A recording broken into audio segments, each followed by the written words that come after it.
Honorable members, let us pray. Almighty God, who in your wisdom and goodness has appointed the offices of leaders and parliaments for the welfare of society and the just government of the people, we beseech you to behold with your abundant favor us, your servants, whom you have been pleased to call to the performance of important trusts in this republic. Let your blessings descend upon us here assembled, and grant that we treat and consider all matters that shall come under our deliberation in so just and faithful a manner as to promote your honor and glory, and to advance the peace, prosperity, and welfare of our country and of those whose interests you have committed to our charge. Amen.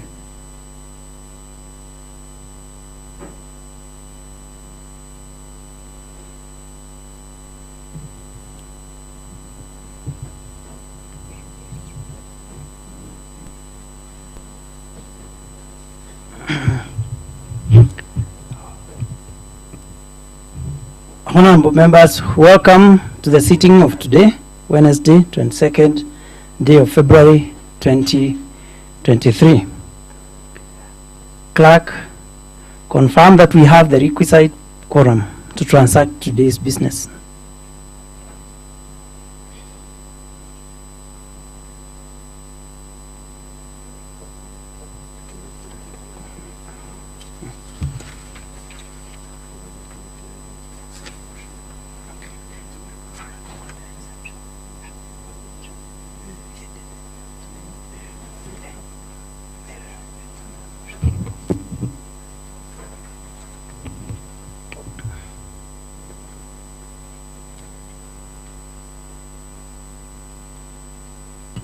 Mr. Speaker, sir, the House is not quorate. There being no quorum to commence the business of the day, I direct that pursuant to Standing Order 36, the quorum bell be rung for an initial 10 minutes or until such a time that the quorum shall be achieved.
Mr. Speaker, sir, quorum is now present.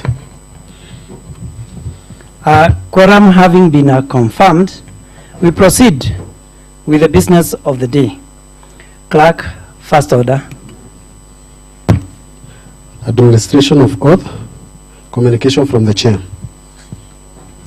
There is no communication from the chair. Next order. Order number 3, messages. Order number 4, petitions. Order number 5, papers. There are several papers by the leader of the majority party. Leader of the majority party, Honorable Mwangi Nyaga, also member for Kaibaga, proceed.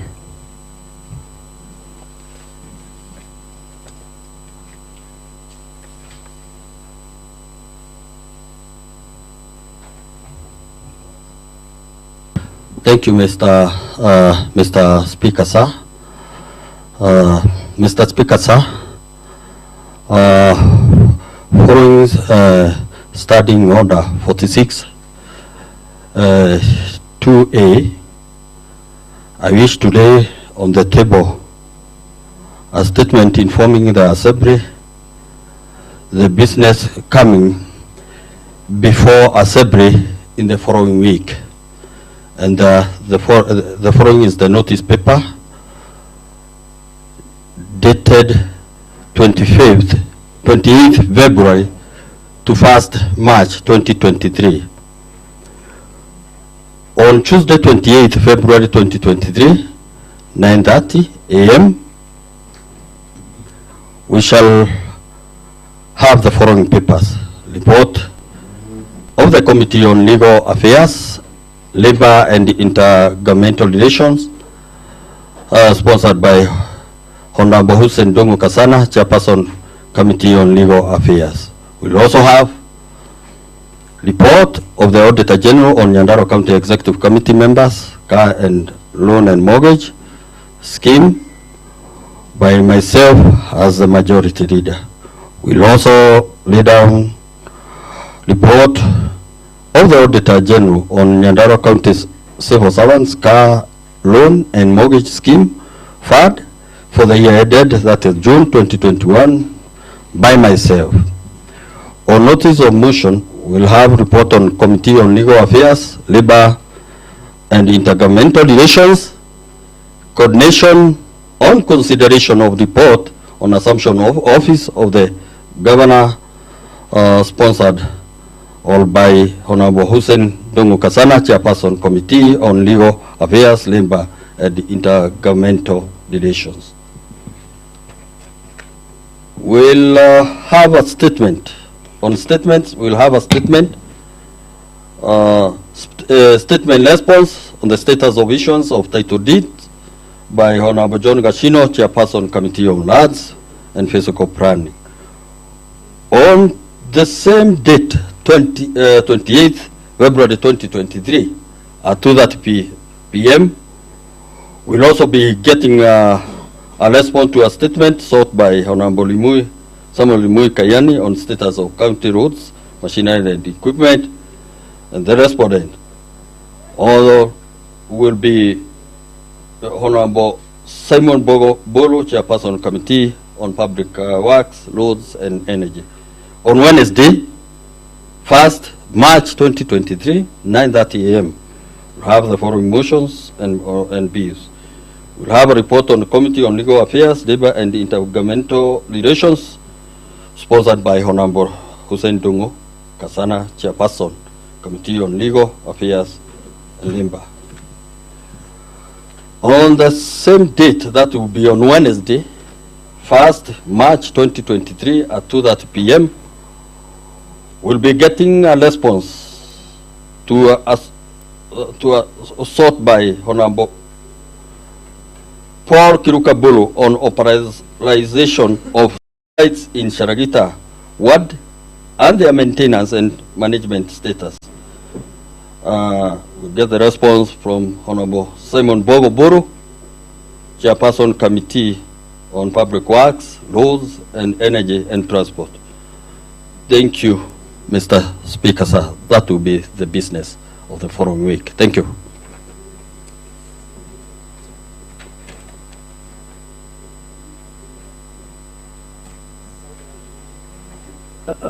order paper is, notice paper is duly given. Thank you once again, Mr. Speaker, sir. I beg to table the following papers. Report of Auditor General on Nyandarua County Bursary Fund for the year ended 30th June 2019. The report is duly tabled. Thank you.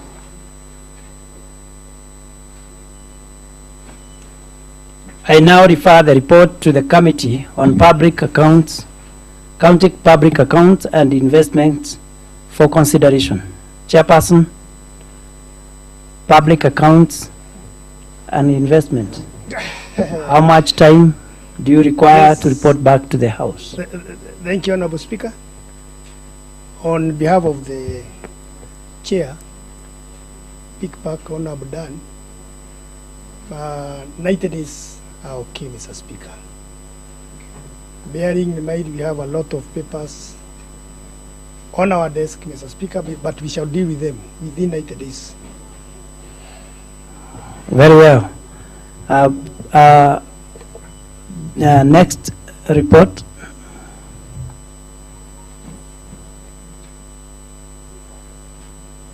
Thank you, Mr. Thank you, Mr. Speaker, sir. I beg to table report of the Auditor General on Nyandarua County Emergency Fund for the year ended 30th June 2021, and I table.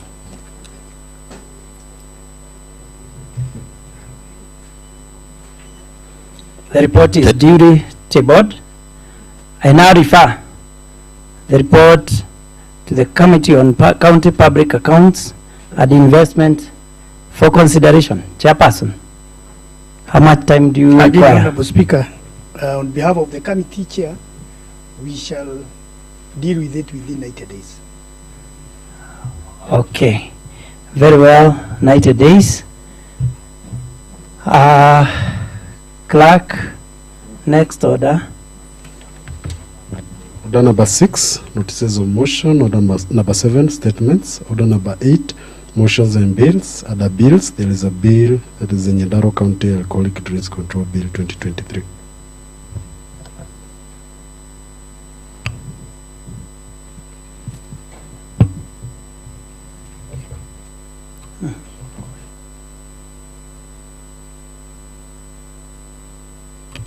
Honorable Peter Gadungu, Gadungu Kamau, Chairperson, Committee on Education, Gender Affairs, Culture, Children and Social Services. Proceed.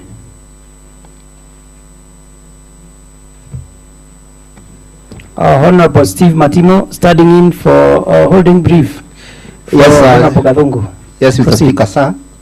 I'm standing in for my chairman of this very special committee. And Mr. Speaker, sir, with your indulgence, I would wish to really thank the House Business Committee for giving the notice paper 1 week prior to the normal thing that they've been doing on Tuesday.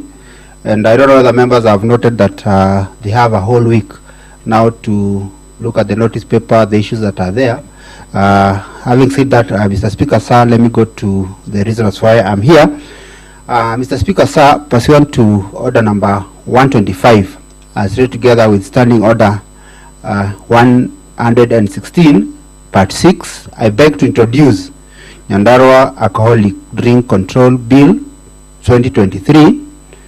Mr. Speaker, sir, I beg that it be read for the first time, and at this particular time, Mr. Speaker, sir, I wish to table.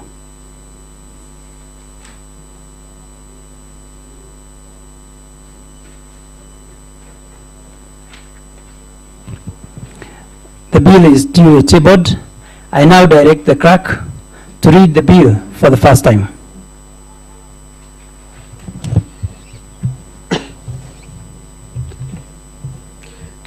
Kenya Gazette Supplement number 2, Nyandarua County Bills number 1, the Nyandarua County Alcoholic Drinks Control Bill 2023.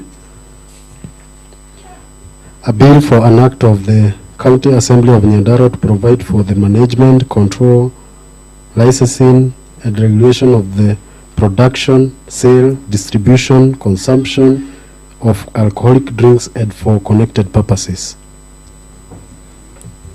The bill is now read first time. Chairperson, how much time do you need to table a report? Mr. Speaker, sir, standing in for my chair, we need also to do some public participation. It is a process. Mr. Speaker, sir, I request for 45 days. 45 days. Yes, sir. Well documented. Clerk, next order. Under the same order, there are two motions. The first one is a procedural motion by Honorable Zachary Mwangi Njeru. Honorable Zachary Mwangi Njeru, Chairperson Committee on Finance, Economic Planning and ICT. Proceed. Thank you, Honorable Speaker. Honorable Speaker, I beg to move the following procedural motion that pursuant to section 232, the motion that the House does adopt the report from the Committee on Finance, Economic Planning and ICT on Nyandarua County Revenue Administration Policy and the recommendations therein as the resolution of the House be exempted from the provisions of Standing Order number 50, subsection 5B, that requires a notice of motion be given at least 1 day before the motion appears on the order paper. Honorable Speaker, you do realize that for the convenience of the House and for the purposes of making sure that we have the revenue board in place, that is why it is prudent we fast track this business, and that is why we have invoked the provisions of our Standing Order number 50, subsection 5B. And without much, Honorable Speaker, since we are coming to the substantive motion after approval, I call upon Honorable Edna Duabogo Kingori to second. Honorable Wambogo Kingori, member for North Kinangop. Proceed. Thank you, Honorable Speaker.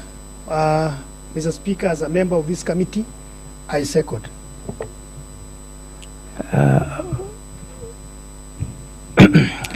I now propose the question, which is that, pursuant to section 232, the motion that the House does adopt the report from the Committee on Finance, Economic Planning and ICT on Nyandarua County Revenue Administration Policy and the recommendations therein as the resolutions of the House be exempted from the provisions of Standing Order 50, 5B, that requires a notice of motion be given at least 1 day before the motion appears on the order paper.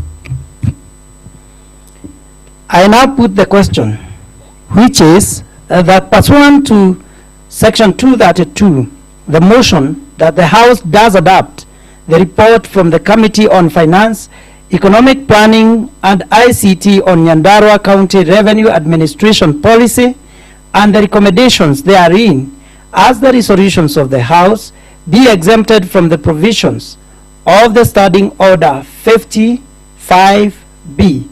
that requires a notice of motion be given at least 1 day before the motion appears on the order paper. As many as of the similar opinion say aye. As many as of the contrary opinion say nay. The ayes have it. Clerk, next order. Mr. Speaker, sir, there is a substantive motion by the Chairman Committee on Finance, Economic Planning and ICT, Honorable Zachary Mwangi Njeru. Honorable Zachary Mwangi Njeru, Chairperson Committee on Finance, Economic Planning and ICT, also member of County Assembly, Nyake Ward. Proceed.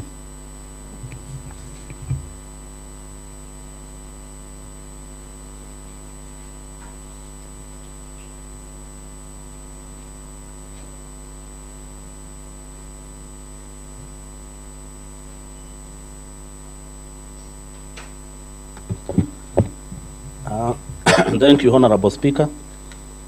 Honorable Speaker, I beg to move the following motion that the House does adopt the report from the Committee on Finance, Economic Planning and ICT on the Nyandarua County Revenue Administration Policy and the recommendations therein as the resolution of this House.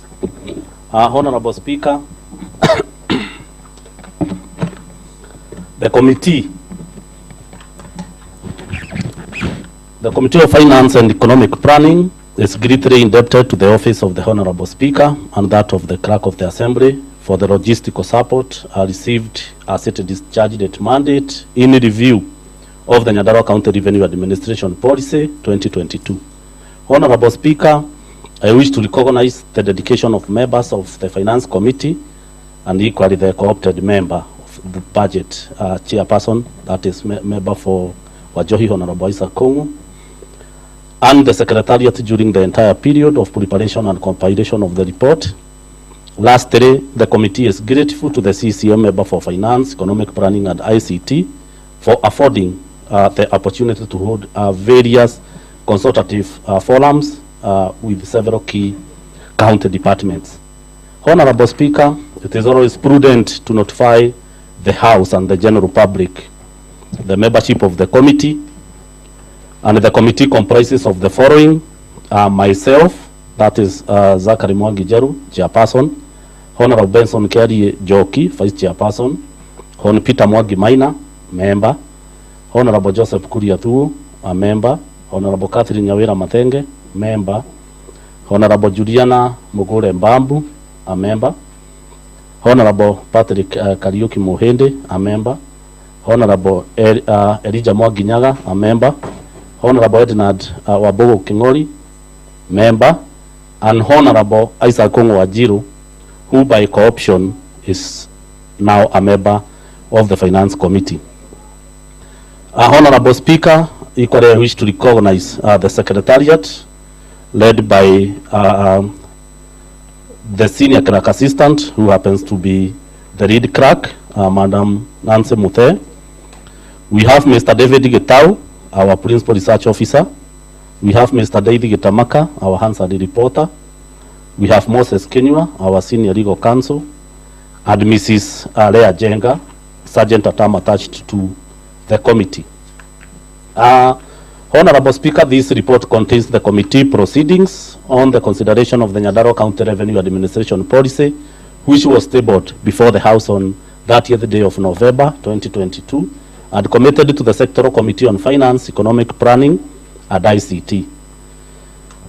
Honorable Speaker, an effective revenue collection is one of the core functions of the effective system of any government. Beyond its obvious role in generating revenue needed for provision of essential public services, it is generally agreed that a well-designed and efficiently administered revenue collection system contributes far broadly than its contribution of revenue alone. It is on this backdrop that this policy framework for the revenue collection in Nyandarua County has been developed. The policy paper is anchored in the Constitution, the County Government Act, the Urban Areas and Cities Act, and the PFMA, that is now the Public Finance Management Act, and its purpose is to guide, strengthen, and support the establishment of an effective, efficient, transparent, accountable system for the revenue collection for Nyandarua County. Honorable Speaker, it is best practice for a policy to precede the law. As I have been indicating, that in fact policies is a leeway now to put law into practice. And Honorable Speaker, most regulations including subsidiary registration trace their foundation or anchorage on an agreed policy framework. Save for bills emanating from the House, commonly known as private member bills, the bulk of other bills springs from policy proposals of the executive, civil society, professional bodies, private sector, and individual citizens or other organized groups. Honorable Speaker, it is therefore follows that good quality registration is one of the most fundamental tenets of any modern and civilized democratic society. Honorable Speaker, the process of developing such registration is as critical as the product. It is important for legislative bodies policy makers, draftspersons, and members from the public to not only sufficiently understand, but also have the opportunity to participate meaningfully in the legislative process and to have the capacity to analyze and ensure strict adherence to the established standards and procedures. Honorable Speaker, the Constitution of Kenya 2010 and Article 209 provides various taxes that may be levied by the county governments.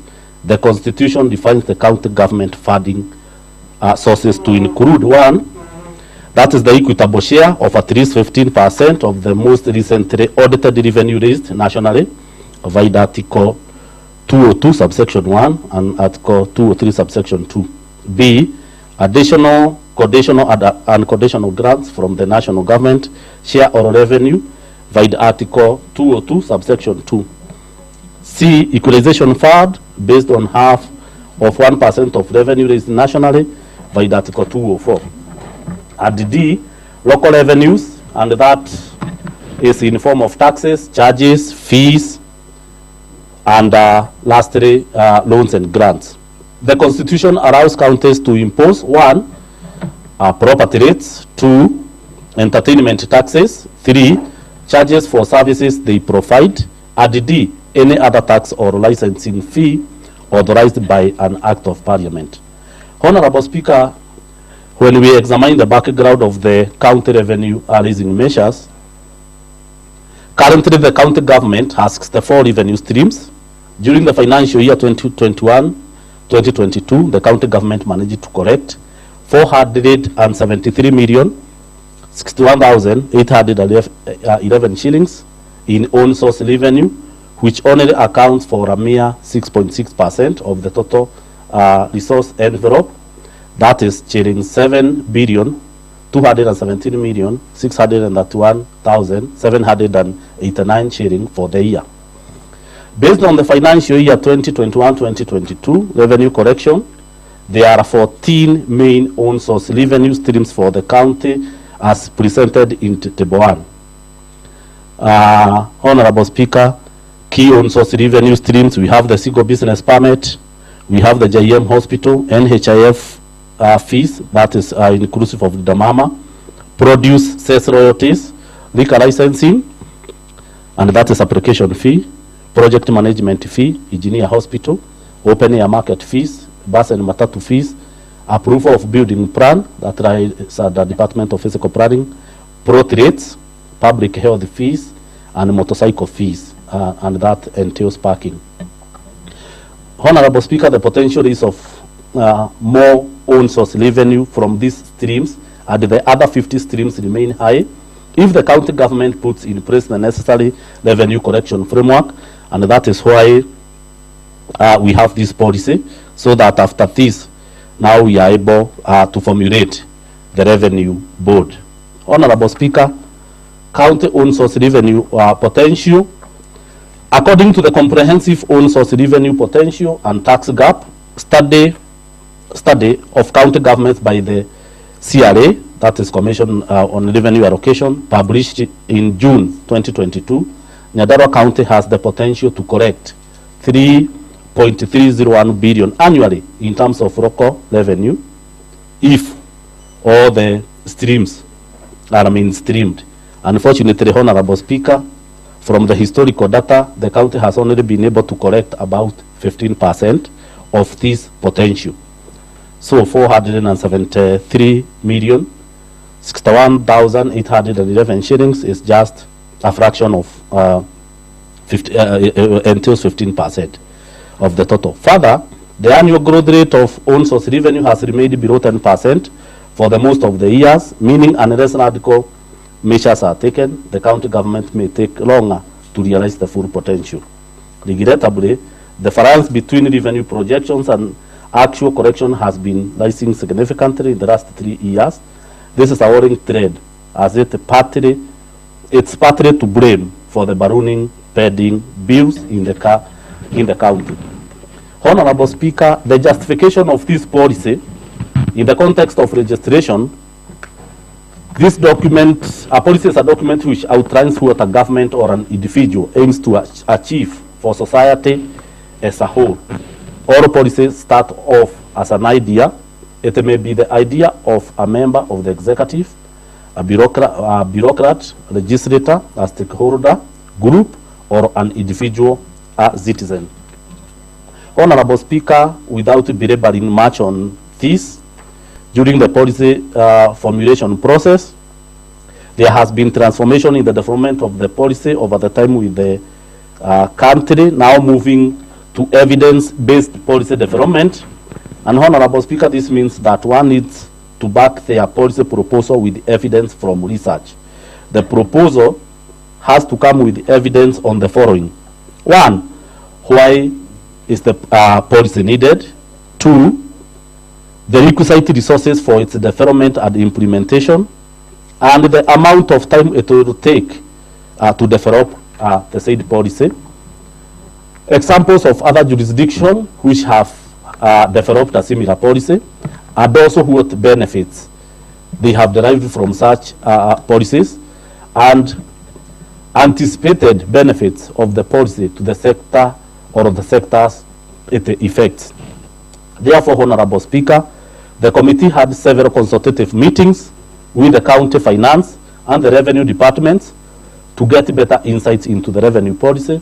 The committee also held its own meetings that culminated into this report. Honorable Speaker, in reviewing the Nyandarua County Revenue Policy, the committee held the following consultative meetings. One, a consultative forum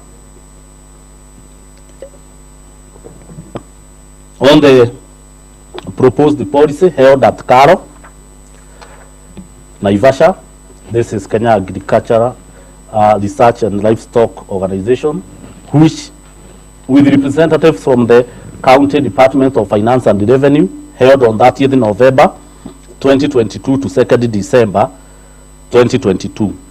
The second consultative meeting forum on the proposed policy was held at Burahazenoni Hotel and Resort Nakuru, with representatives from the County Department of Revenue, Finance, and on 16th and 18th day of January 2023. Both fora was spearheaded by the CCM, Member for Finance, Economic Planning and ICT, and the Chairperson, Committee on Finance. Honorable Speaker, during the committee observations and findings, the revenue policy, on this revenue policy, the committee made some observations that are worth the attention of the House and the county executive. These observations are presented in detail in the subsequent subsection of this chapter. And Honorable Speaker, if you examine the analysis of local revenue performance from 2013 to date, as indicated in the table, you can tell. And Honorable Speaker, the performance of counties' local revenue collection over the last 10 years remains low, as presented in table 3.1.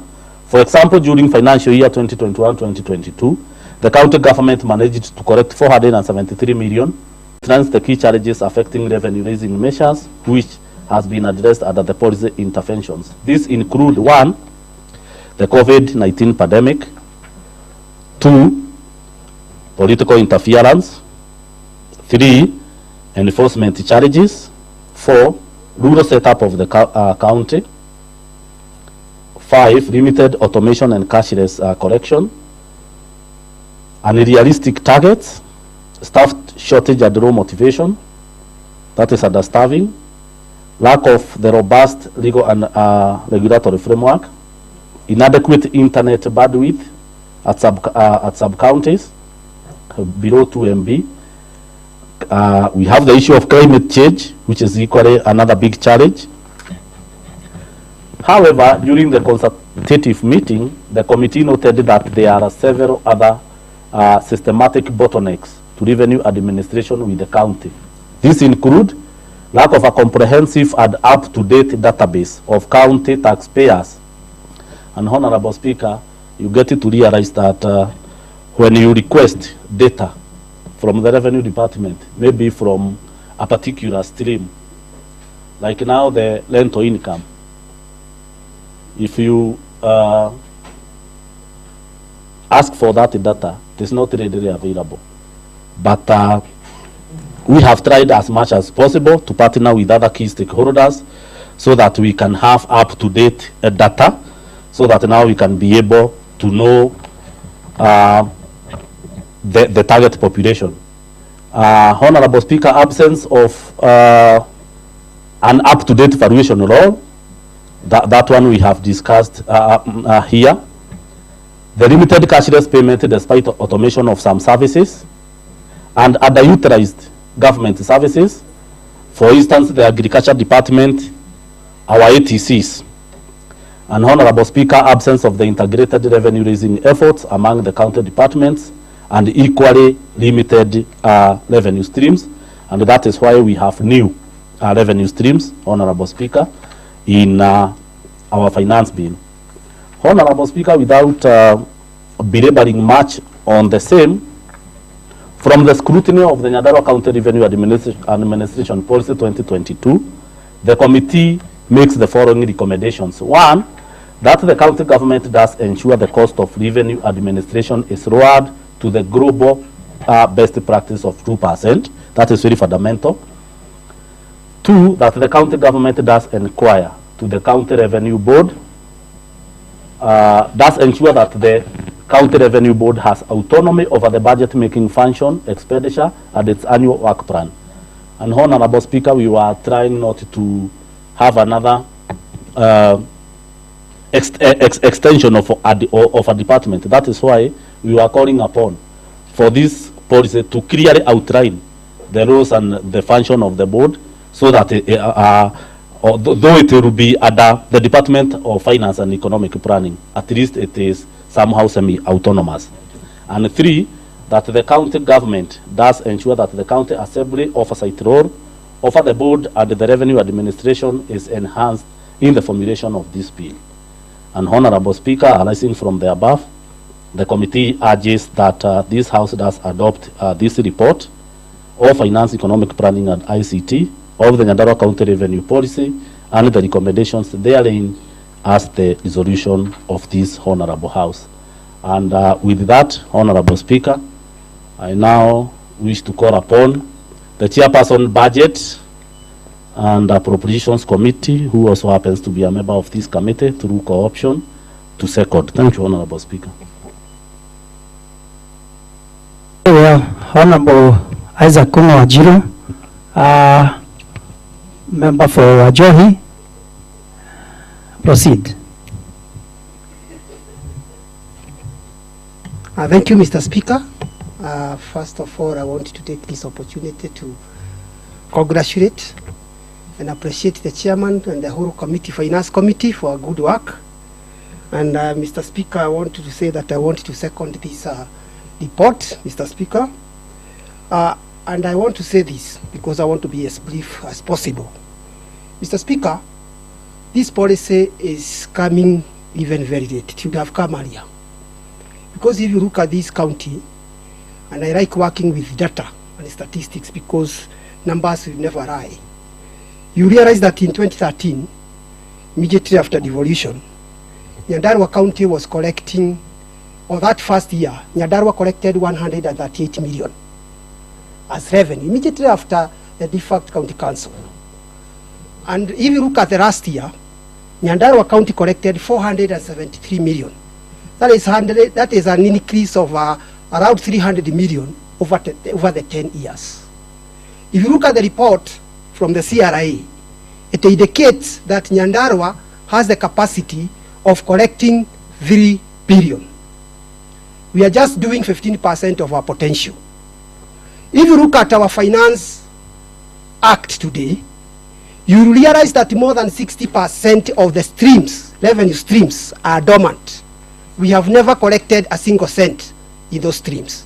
If you look at the report that has been presented here by the chairman, you realize that we have relied on the traditional revenue generators that include the licenses, the business permit, and the hospital fee. These are the amount of money we collect because they are easier to collect, Mr. Speaker. And as such, we have continued to have a very, very, very congested budget. And I want to bring a scenario here to this assembly. You realize that in the last year, financial year, we projected that we are going to collect 980 million. We collected 473 million, creating a gap of almost 500 million, and as such creating pending bill. In this county, we have around 1.2 billion of pending bill, and most of these pending bill have been occasioned by overestimating our revenue.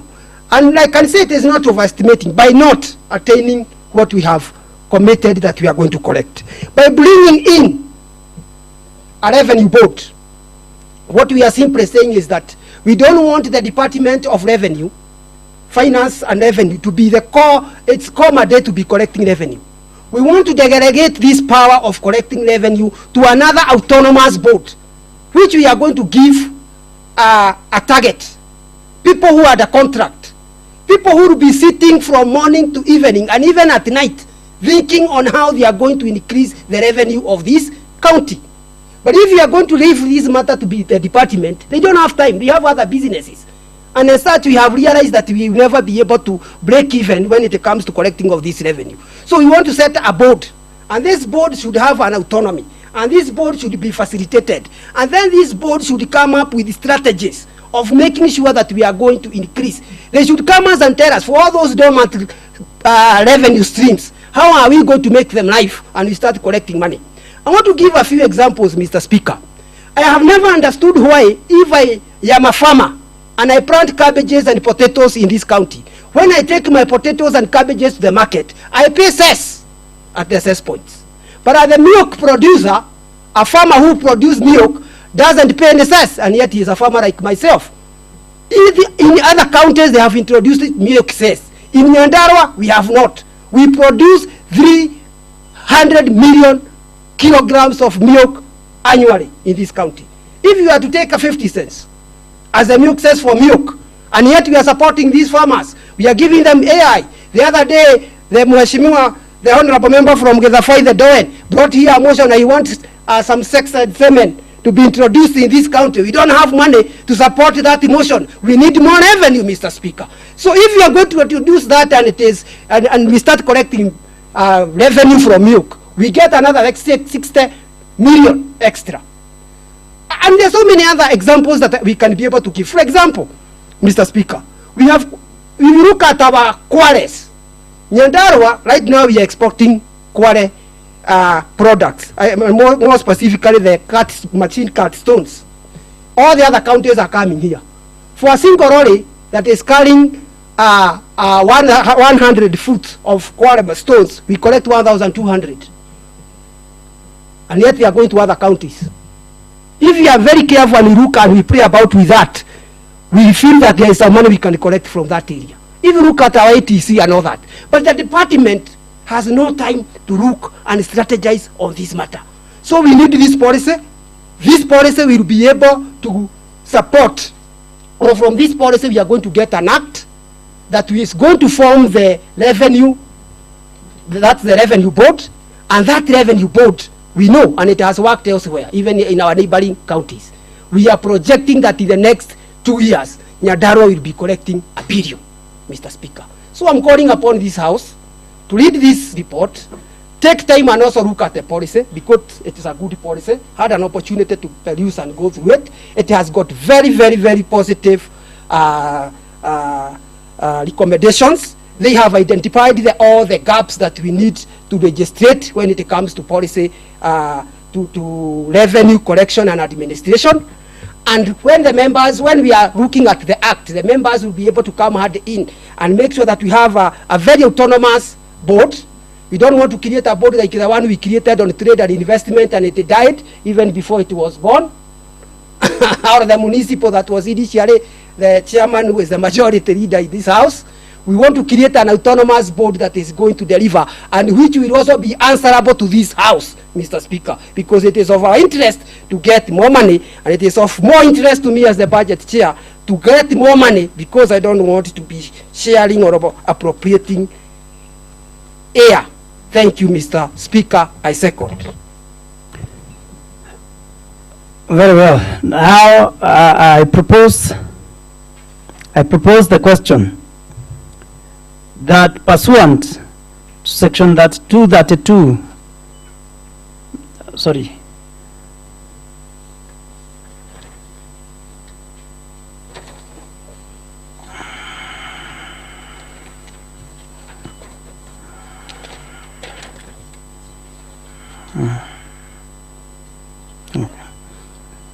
I now propose the question that the House does adopt the report from the Committee on Finance, Economic Planning and ICT on Nyandarua County Revenue Administration Policy and the recommendations therein as the resolutions of the House.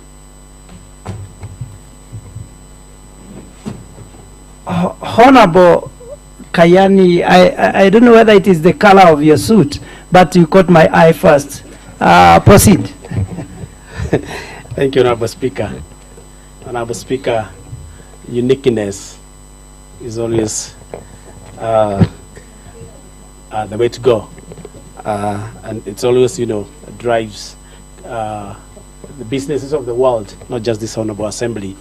So I urge Honorable Member, and especially the former Majority Leader, who is a member I hold with a lot of respect, to look for uniqueness, because pink is an obvious color. Thank you, Honorable Speaker. Honorable Speaker, I rise to support this motion by the Committee on Finance.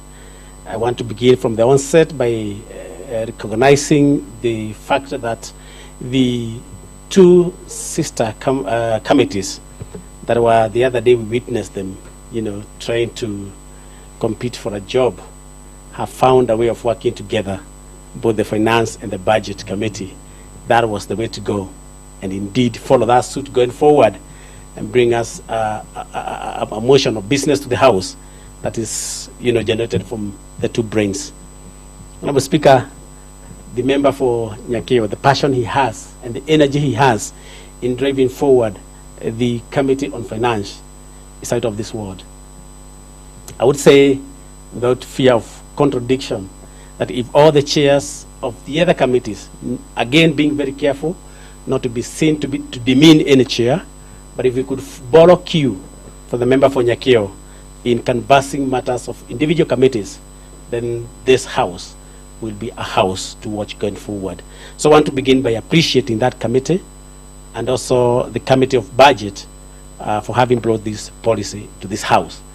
They say, and if you allow me to quote from the legal fraternity, they say, de minimis elect the small things the law knows no cure.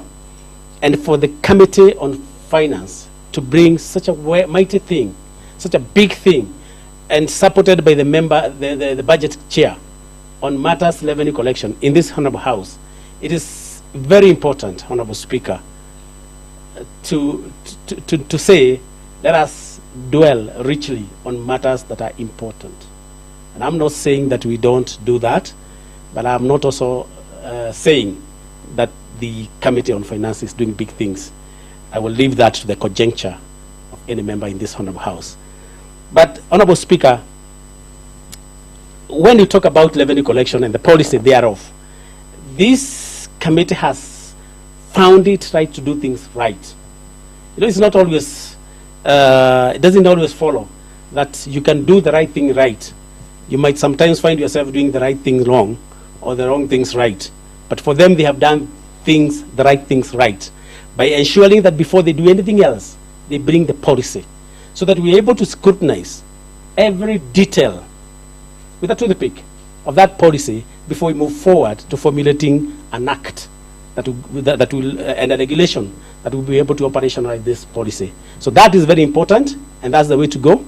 I also want to say, as much as you want to collect revenue, and I want to say that standing here as an authority, as a chairman for trade, to say that we also following cue, to say that we are bringing the investment, the county investment policy, so that we don't just collect. For them, they want to collect, but we also want to come and say, how do we invest that which we have collected? So they have started the right way, and we'll be following cue to say that now that they have collected the much they have collected, we will be looking to spend through the investment board that will be coming. And before that comes, again, we will do a policy that will be looked at by all the members of this honorable house, and then be able to bring an act, appropriate act and regulation to be able to operationalize that. So I would say that assembly is an assembly that is seized with the opportunity to bring substantive matters that have very big and huge impact to the county going forward. And indeed, we are standing big and tall as that assembly, not the assembly, the first assembly which was, crawling. And I am glad to see the honorable member for North Kinangop, who is a ranking member and who was in this assembly when it was being formed. And I can tell you, if you sit near him, he will tell you that these that were canvassing in this assembly, they could not even contemplate them then, because they were actually learning how to crawl, if I may use figuratively, or they were undergoing the teething problems. Now, the second assembly, we were still saying that we are in the learning process. This assembly, we are now not in the learning process, but we're in the phase of implementing that which has been learned in the last 3 seasons this assembly has been. And for me to stand before this honorable house in this third assembly, and probably being a second term member, to say that this assembly is setting the pace going forward in subsequent assemblies, and for those that are of the right age will also be here in the fourth assembly to articulate further business, better business than the business the third assembly is articulating. So for me, I want to encourage the Honorable Chair and the Committee of Finance together with the budget to continue doing what you're doing. You're doing it. We appreciate your effort. The energies you give to your committee is notable.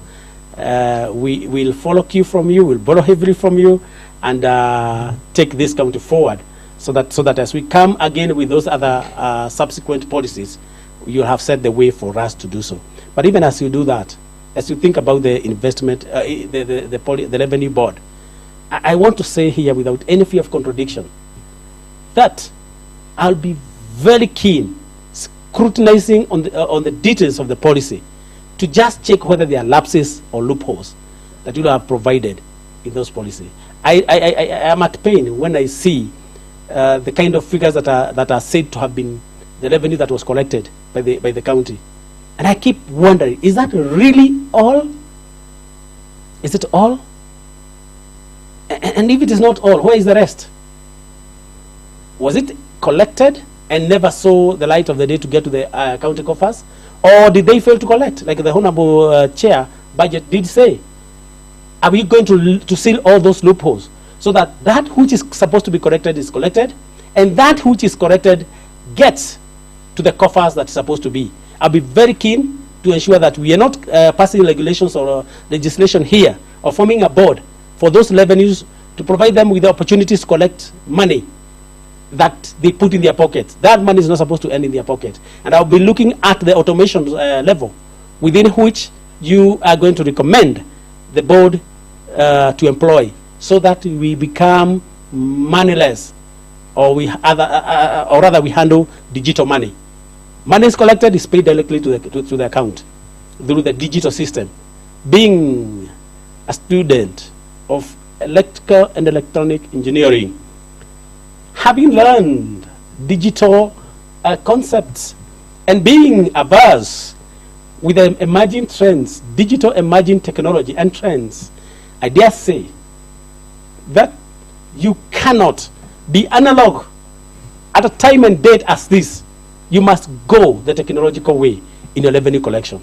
So as you think about being in that beautiful policy, kindly ensure 3/4 of it talks nothing else other than how you're going to employ technology and be seen to be at par with the days, with the modern trends in matters technology. With those many remarks, I beg to support. Thank you.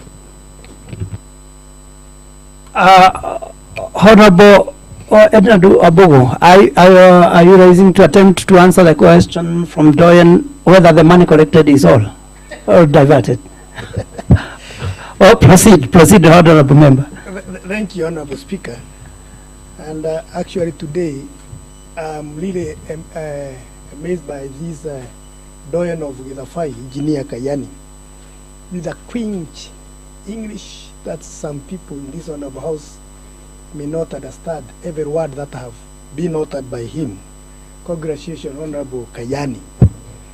We would expect you, the next assembly, to be now at the higher level, because you have already practiced enough to this Honorable House to the next level.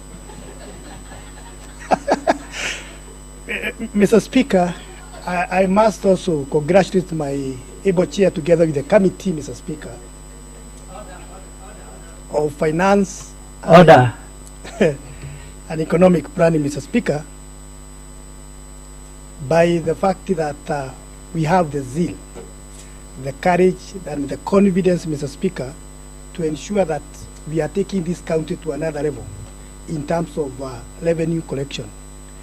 And I like the footing that we have followed, Mr. Speaker, in terms of registration, more particularly when yesterday we withdrawn the bill on the table and went ahead, Mr. Speaker, to follow the best practice, Mr. Speaker, that where the policy should the one to proceed for any for the law, Mr. Speaker, and Mr. Speaker, for the standards, all standards before Mr. Speaker, in a manner that the law will come out of it, Mr. Speaker. That's the best practice.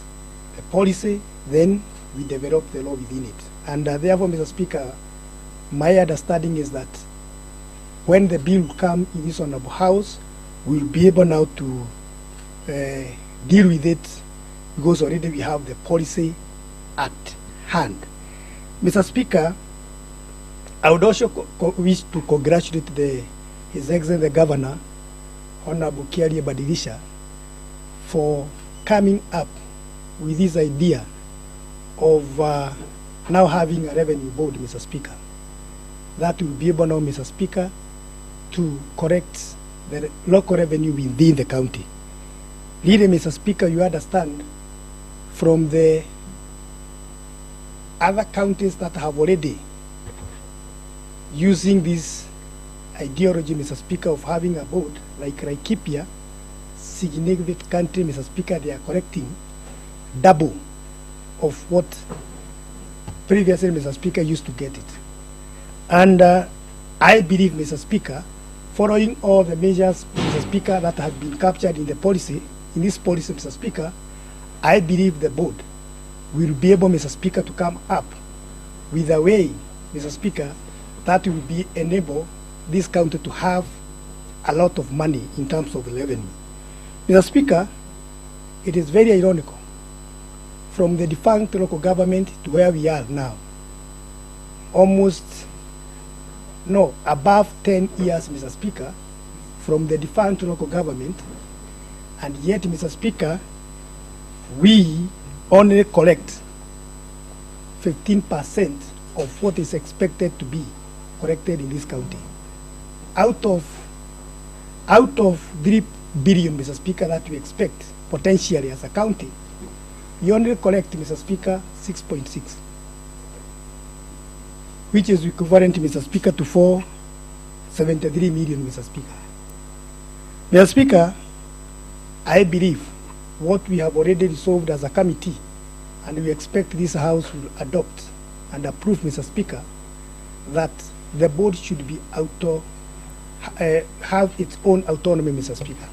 We would expect the CCM Finance only do what we call the general oversight to the committee, general supervision to the committee, to the board, but as much, Mr. Speaker, the day-to-day affairs, that is... Order, honorable members. From this side of the House, if you try to use volume 3 in consulting, so that we are not interrupting Honorable Wambugu. Proceed, Honorable Wambugu. Yes, Mr. Speaker, the day-to-day operation of the board, Mr. Speaker, should be under the board, Mr. Speaker. And I believe, Mr. Speaker, once we do that, they will be able, Mr. Speaker, to come up significantly, Mr. Speaker, with the revenue that we require in this county as potential, Mr. Speaker. I believe, Mr. Speaker, they would also consider the best practice in terms of the administration, Mr. Speaker, as a board. They go as below as 2.5 of what they collect. That is the best practice. KRA do as they only utilize 2.5%. What they brought to the committee, Mr. Speaker, they were up to 30%. And as this was saying, they can be able to go up to 20, down up to 20%. But our expectation is that they be as to the best practice of 2.5%. And Mr. Speaker, I know the body will be able to go to a level, Mr. Speaker, of going to all streams, and they consider other streams, Mr. Speaker, that are already captured in our Finance Act. Already that is in place. I believe, Mr. Speaker, because already the forest, Kenya Forest Service are opening the forests, Mr. Speaker, laboring, Mr. Speaker, will be able now, as a county, collect revenue from the every tree that will come from the forest, that we control, Mr. Speaker, that we nurture, Mr. Speaker. You know, nowadays, the CFA, Community Forest Associations, are the ones that plant under the program of the Paris. And I believe, so to speak, even the county can be able to have a hand in collecting revenue from the every tree that come from, or rather every product that come from the forest. So, to that effect, Mr. Speaker, I stand to support this motion.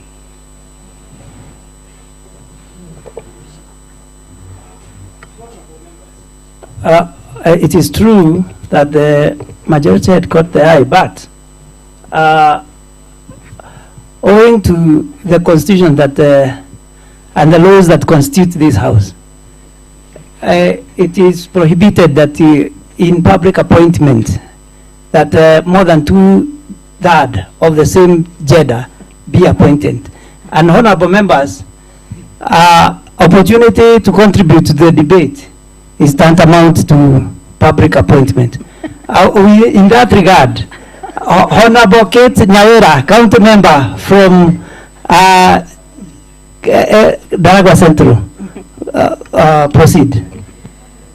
Thank you very much. Sorry, beg your pardon, from Kerita. Proceed. Asante sana, Mheshimiwa Speaker. One, I wish to, as a member of the Finance Committee, I wish to urge members to look at this document very carefully and know that we have considered many things before we have even brought it to this House.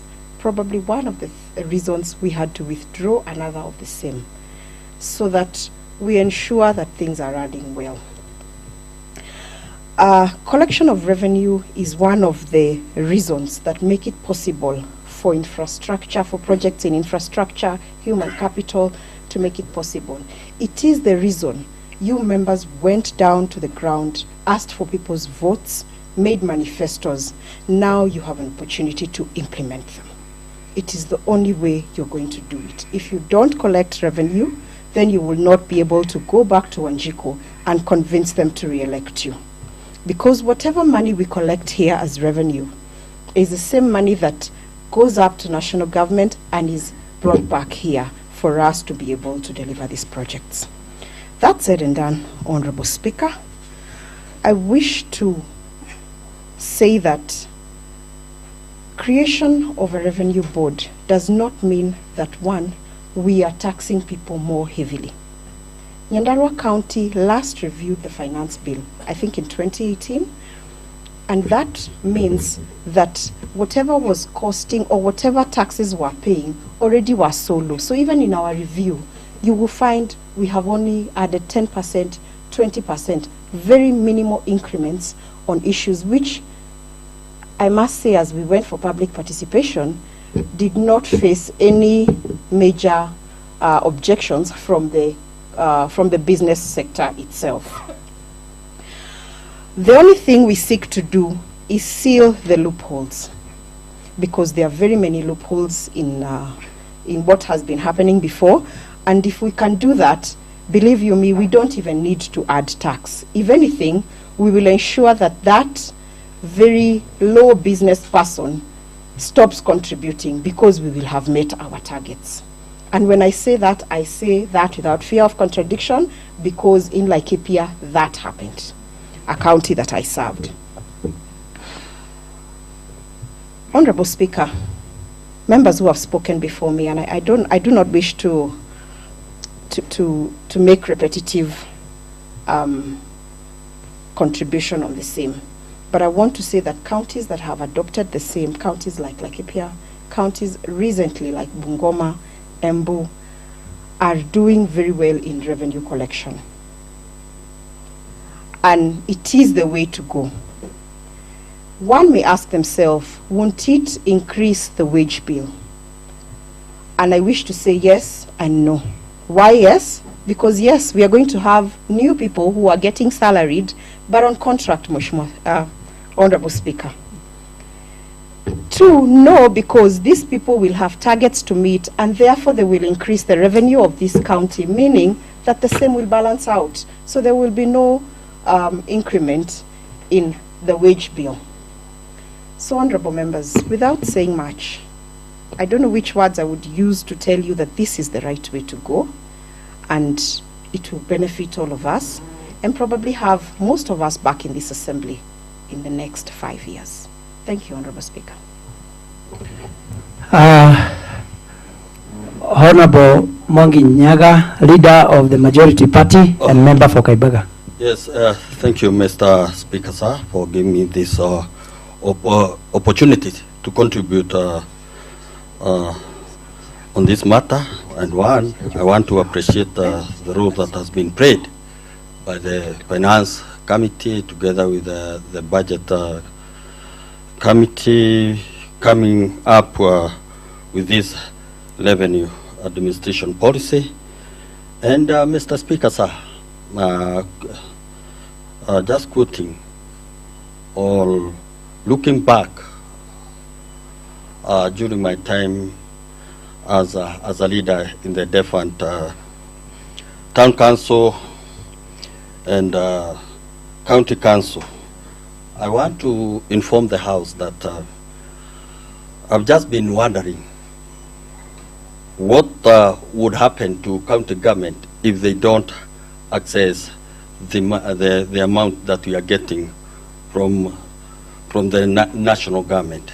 This is because previously we were surviving we were getting like 20 or 15% contribution from the national government, and we were funding our budget from the local source.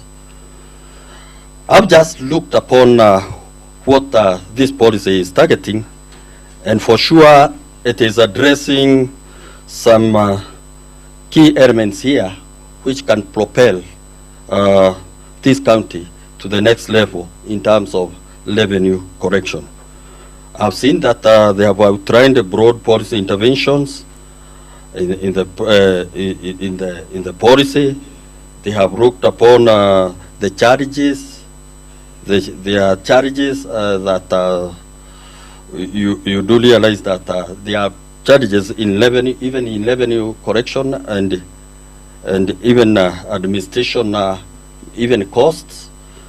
And I think coming up with the Nyandarua County Revenue Board, this is the best. This will be the remedy in terms of revenue correction and management in this county. Mr. Speaker, sir, you know very well having improper fiscal policies which are not really guided by the best macroeconomics intervention or policies can be detrimental to the development of this county. we are hoping, because this is, as the Don has said, we'll totally look into the details, because we know very well we need to, as much as we need to raise revenue, we must be fair. Revenue, to be realized, proper revenue, there must be efficiency in correction of the same. My learned Mheshimiwa, honorable member from Kerita, has stated that there are jurisdictions which have followed such revenue policies, and they have realized very positive results. We have an example like Laikipia, and we have Migori. These are the counties which have very proper revenue administrative policies, and it has turned to be a magic in terms of realizing revenue or in revenue administration. We are looking forward, because there have been a lot of inconsistency in revenue correction. Look at the tabulation. You'll realize in 2014 to 2015, they realized 73%. Come 2019 to 2020, negative 5.9%. This shows a lot of inconsistency, just because there is no proper revenue administrative policy guided scientifically by facts that can be factored on when we are making some of these fiscal policies in the county. So I'm glad that we are coming up with this policy, and I'm looking forward to support it to the best of my knowledge in terms of finance and issues pertaining to money, economics of money. Thank you, Mr. Speaker, sir. Honorable Muhindi, County Member from Magumu. Thank you, Mr. Speaker. I rise to support the recommendations of the Finance Committee. And I begin by thanking our able chair, who has driven this committee efficiently and profusely, that I am tempted to quote the Bible, that which was planned for evil, God has done it for good.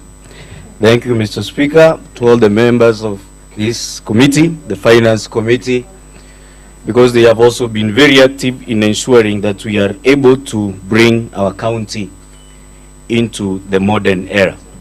Mr. Speaker, the policy paper that has been tabled in this House addresses the challenges that have been facing the county government of Nyandarua and that have been causing us not to collect the necessary revenue that the Controller of Budgets and the Commission on Revenue Allocation has been saying. Order, honorable members. I appeal to members. When you are consulting and moving from one place to the other, accompany yourself with a remote control for the volume. Please proceed. Thank you, Mr. Speaker. When you bring the Doyen and the former majority leader, you know there will be fireworks. So, Mr. Speaker, without belaboring much, I want to say that we have gone as a committee through the policy, and I have seen and identified some few issues that the members of the Revenue Administration have been raising. Number one is the issue of enforcement. The enforcement department is not in the revenue department. So you are receiving a police officer who you cannot control. So, Mr. Speaker, the policy seeks to address that. There is the issue of the principle of simplicity in tax management. You see, you have, when you go to the slaughterhouse, the meat is inspected by the agricultural department. The slaughter lab fee is collected by the finance department. You'll find other departments where there are cross-cutting issues, and the policy proposes that we collapse these things into one route, into one item. There is the issue of escape routes for cess. For example, if you are going on the highway, the cess point is just around here before you reach Captain. So if you go and find another panya route, you won't pay cess. You will find it's the same problem in all other areas. So the policy is proposing establishment of more cess routes. There is also, Mr. Speaker, you'll have noted that the highest amount of money that the county was earning is from health. If you put JM and Engineer Hospital and then you increase NHIF, and the county has made a good proposal that they now go forward and look into Edu Afia. That is the insurance scheme that is established for kids in public schools. You see, for every kid, I think it's around 1,350 per year in public schools established under NHIF. But we have not registered our kids for that scheme. So if we do that, we will be reducing the burden on our parents on taking care of their kids and increasing revenue for our county. Mr. Speaker, there is an issue on timely deadlines. Right? For now, we want bar owners to pay, but they won't be paying. We don't have an alcohol bill in place. We are seeking to amend one which has been taken to court and found it has issues. So if this, and I'm happy that the Committee on Education has now tabled the bill, if we don't do that timely, you still find we have lost revenue. Finally, Mr. Speaker, two issues that will come up. One, they have raised the issue of shortage of staff. Yes, there is a shortage of staff, but it is even made more serious because the department is saying that the average age of our revenue collectors is 49 years. That's the average age. Around 40% of them are supposed to retire in the next 5 years. So you will find, even in Nyandarua, there is a certain revenue collector, I won't name because he can't defend themselves here, but he has employed somebody else to collect revenue on their behalf. He's busy, he stays at home. He has paid somebody else, he's the one who goes to the cess point. Well, you find this thing, when we establish the board, it is going to be very painful. We have said we put people on internships, we pick people who are young. The old people in the revenue department are going to suffer. But the policy is proposing something that I find is humane. Let us give people a good retirement package for those ones that won't be absorbed into the revenue department. Because if we don't do that, you establish a revenue board like happened, I think, in Embu. They had court cases all around. They took away all the old people. So when the election time comes, when a speaker, you'll still have to deal with the revenue people that went home in Geta. Finally, Mr. Speaker, was the issue that was raised on cost of collection of tax. Ours is too expensive. We cannot be collecting money and then spending 30% on the administration of that collection. As proposed in the policy, we need to bring it to that 2.5% gradually. And another thing, this one of land, the final one. You know, I was also a preacher, so we used to keep saying the final thing, the final thing. So this is the one, final. We are still charging an acre of land 40 shillings per year. 40 shillings per year for an acre of land.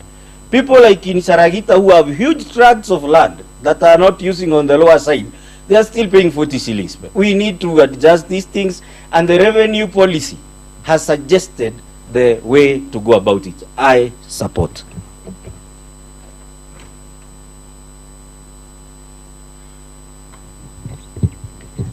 Honorable members, learning the mood of the House is that the House seems to be in agreement that enough contribution has been made. I now,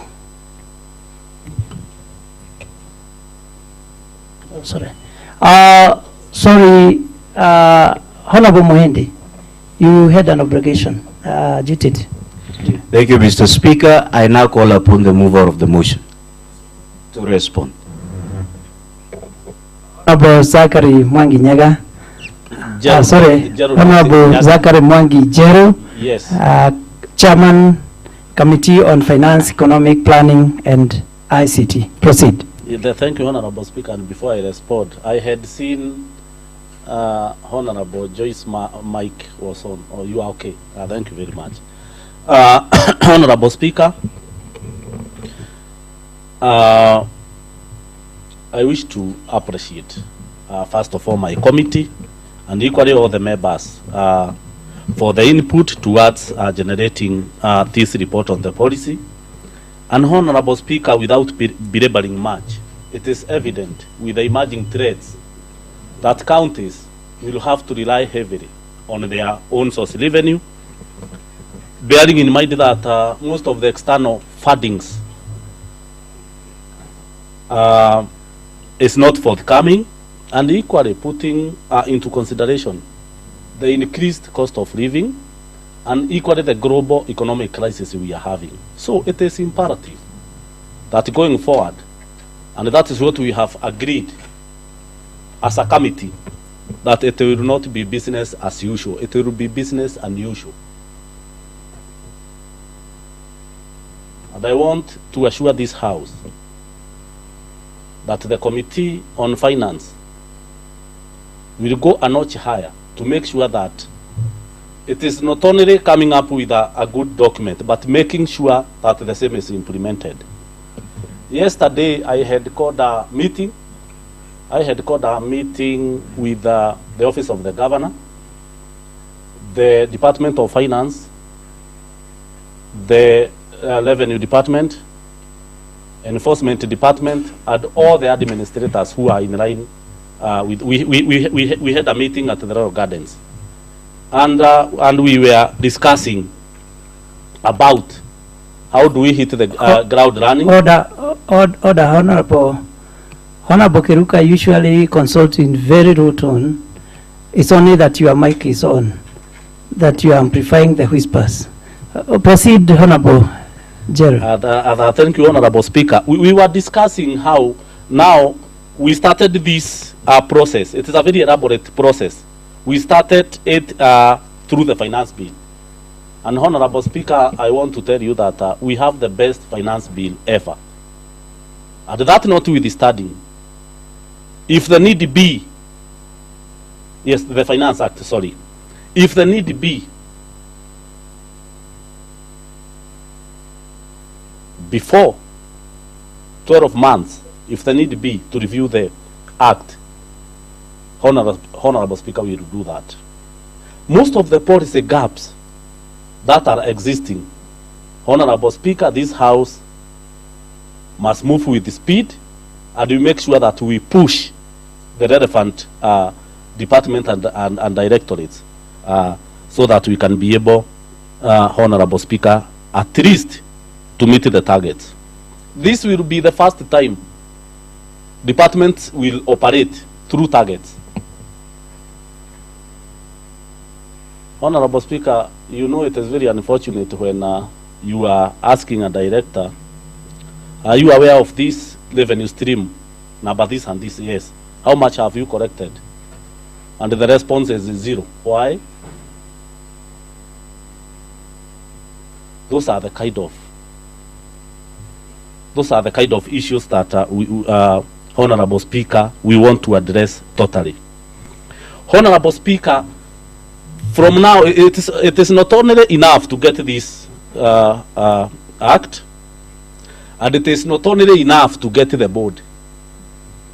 We must have a viable board, and on the same, a board that is sustainable.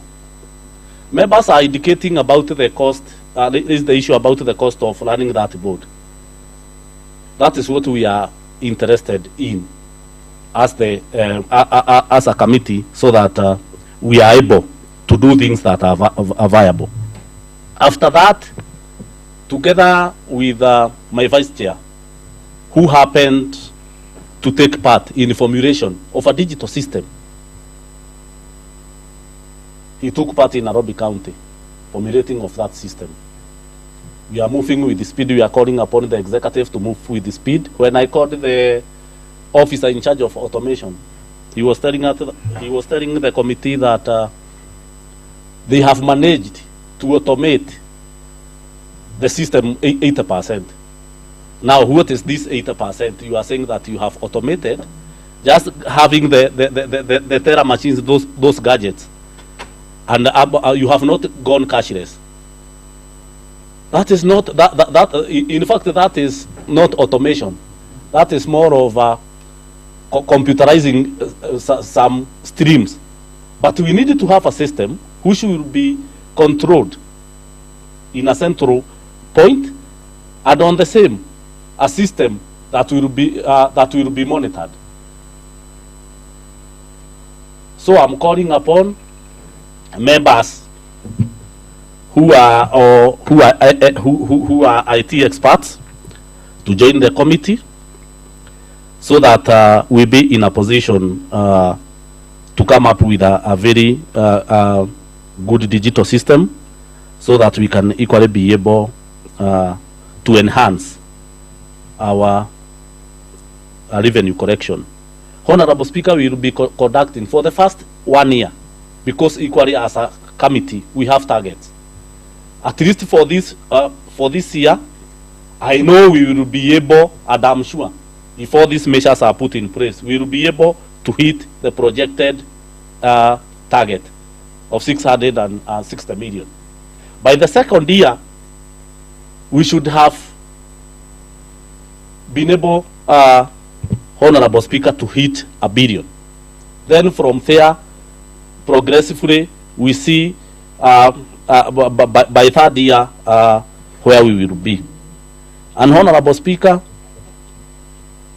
we were able to identify most of the policy gaps, and as the Doyen was indicating, pertaining the issue to do with the policies, don't forget that the chairperson of finance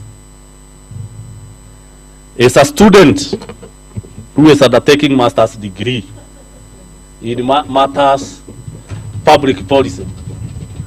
So I am confident that I will be a very resourceful asset towards formulation of these policies, and equally in identifying and getting possible solutions in filling those policy gaps. Honorable Speaker, I think this county, we must call for people to show total commitment, especially at the departmental level. If a public servant can informally hire another person to act on his or her behalf, that's the kind of madness that we are saying that it must come to an end. And that is why I said, and yesterday I repeated the same sentiments, that this traditional thinking, this mindset of running a county as if it is a different authority, that, Honorable Speaker, will come to an end. There is a concept I will be sharing with my good neighbor from Gedafai. It is called a parish thinking. I want you to go and do some sort of research. It is a collective thinking and a collective approach. Honorable Zachary, yes. It is a good concept. Why don't you share it with us, or instead of selectively sharing with cohorts? Thank you. Yes, and it is because there is another concept that is touching on global warming. I first of all want to research on the same, so that I can exchange mine with the Doyen, at least, but at the end of the day, I will be presenting it in the floor of the House. Honorable Speaker, we must do things right. We must do things, and we must change our thinking. We think in a 21st century manner. Yes, and we get things right. And I want to assure you, 6 months down the line, you will note a very progressive increase in terms of our own source revenue, and we are still calling upon. We have received a number of memorandums, and we are trying to be fair and just. But we are opening our finance bill equally, so that all those concerns that might be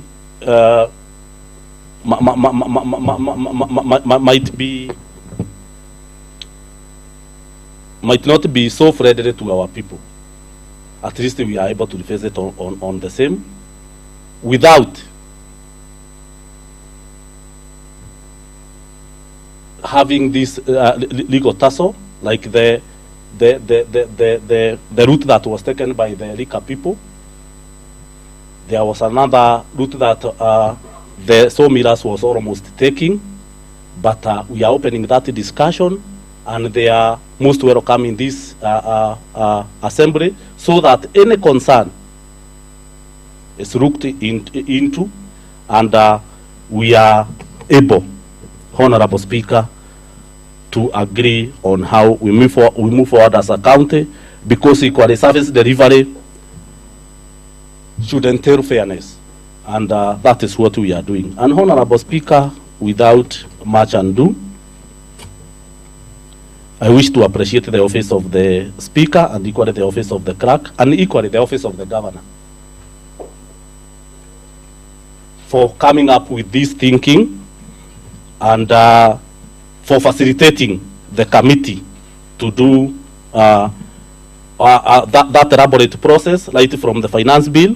And Honorable Speaker, I'm calling your office equally to support this committee together with the budget committee as we proceed in formulation of that board through now a bill, so that we do not have another parallel body that is not viable. As we speak, we are having an issue with the looming wage bill. We do not want to have a scenario whereby, yes, we need officers. Most of the departments, like the enforcement department, the revenue department, is understaffed, but we do not want to get us in a position where equally we are having challenges with the wage bill, or we are having challenges in running some of these boards. That is why we are moving. We might not be moving in the speed that is required, because we want to do things right and make sure that whatever we will initiate at this particular level, Honorable Speaker, for the purposes of posterity and for the purposes of continuity, Honorable Speaker, we make sure that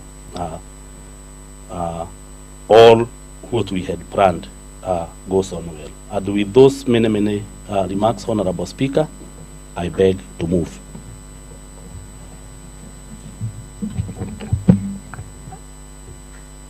I now put the question, which is that the House does adopt the report from the Committee on Finance, Economic Planning and ICT on Nyandarua County Revenue Administration Policy and the recommendations therein as the resolutions of the House.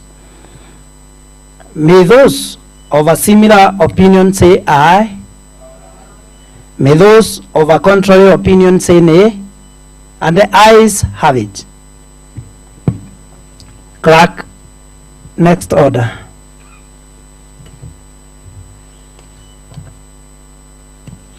Mr. Speaker, sir, the business of this sitting as appearing on the order paper has been exhausted.